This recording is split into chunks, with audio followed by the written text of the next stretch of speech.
Hello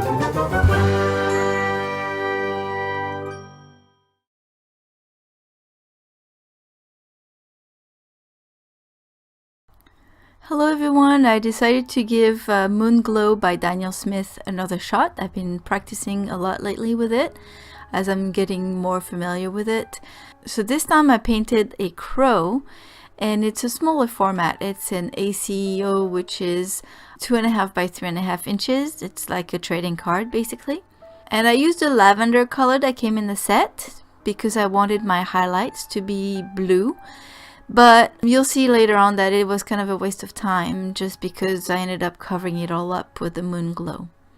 So my first layer of the Moonglow is pretty light. I'm using it to establish the darkest areas, and with water I'm pushing the paint away to create the highlights. And you don't really see it very well on the video, but the lighter areas of the Moonglow have a pink tone to them. That's because of the different pigments that come in the Moonglow color. So I actually like the crow the way it looks like on this video. I like it much better than the actual result, and you'll see at the end I posted a photo of what it really looks like and how pinkish it looks, and I don't think it was the right choice of color for the crow because it made it too warm, and to me a crow has often blue highlights on the feathers, so I think I should have used cool colors rather than warm colors. For my second pass of Moonglow, I just tried to add a few details, the feathers, the directions of the feathers, and the darker shadows on the beak and around the eye. And that's basically what I kept on doing for the other layers too.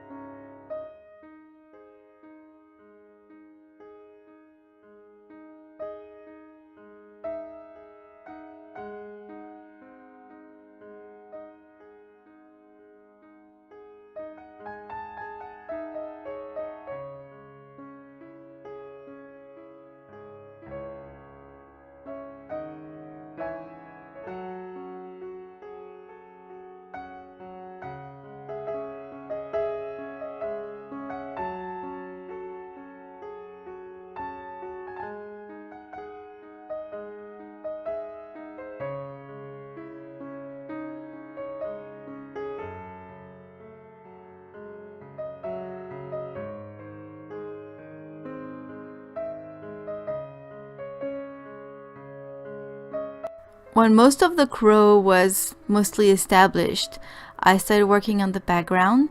So I started by wetting the background with clean water, and I really wanted the background to be very wet because I knew that the more water there was, the more the paint was going to granulate and the different pigments were going to separate.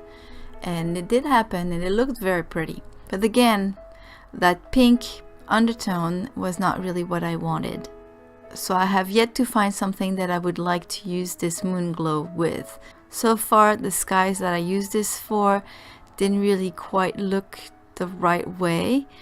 So I'll have to figure out another way to use it basically. I do like this color very much though, but I just don't know what to use it for.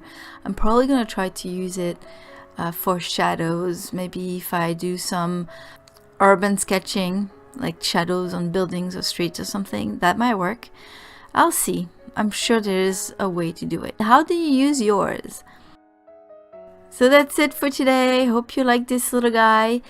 Thank you for stopping by. Have a wonderful day. I'll see you soon. Bye bye.